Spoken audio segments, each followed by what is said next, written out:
Wesley Falls an accident? No, she knew that now. Blub had been the perfect person to report back town news over the years, because he never suspected her interest was anything more than curiosity.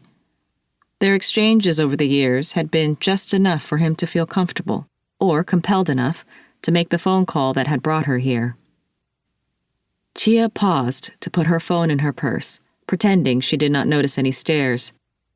No one looked twice at her in Philly, but here she stood out as the only Asian, drawing even more attention to herself because she had dyed her hair a shade of silvery gray with hints of lavender in it.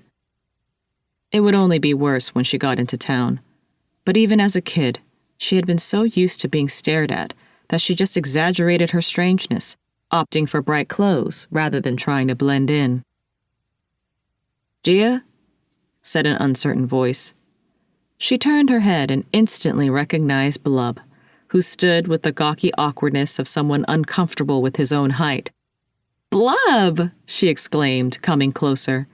She embraced him, her head only coming up to his mid-chest. "You've grown 2 feet!" He shoved his hands into his pockets, smiling. "Wanna ask me if I play basketball?" Their smiles felt hollow, she realized, because of the strangeness of the situation and everything they weren't saying. "I appreciate you taking the time to come out here. I know you're probably busy, but..." He led her to his patrol car. "Sorry, you'll have to ride in the back." "It's no problem," she murmured, surprised to see that he had brought someone along for the ride. "This is Deputy Sheriff Henry," Blub said, turning the car on. A smaller man whom she did not recognize half turned and nodded at her curtly, though Gia could see him looking at her in the rearview mirror as they pulled away from the station. What on earth had Blub told him? That once, in one of their email exchanges, when he complained about having to repair his roof, she made a joke about which team to bet on for the Super Bowl, and he did, and she had been right? That she had one too many stock tips that turned out to be good? That she inexplicably sent him a "You okay?" email at 8:16 a.m. on September 11th, 30 minutes before American Airlines Flight 11 crashed into the North Tower of the World Trade Center? There had been enough incidents as strange as these that when he called her last year, asking for help, it felt like something clicking into place.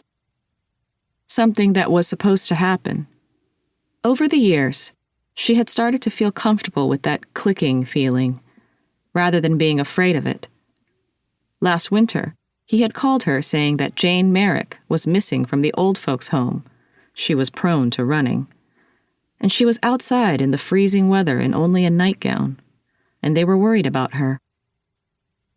He did not say why he was asking her, a person who hadn't lived in Wesley Falls for 2 decades, a person who neither knew nor liked Jane Merrick. She told him to look in the barn on the Dandridge's property without providing an explanation of how she knew. She knew because she saw it. She knew because sometimes she could call up things when she wanted to, though not all the time. But this was still significantly better than when she was a kid, and she couldn't control when the visions hit her or stop them, or even understand them. And now, in the peak of summer heat, he had called again, saying that there was a missing person. Could she help? Friends were worried. She did not ask who because she felt something like the deepest note on a double bass vibrating, reverberating through her body. She saw herself walking, her white maxi dress, the one she was wearing right now, catching on brambles as she maneuvered her way down the overgrown path to the ghost town. She had to go back to Wesley Falls. It was time.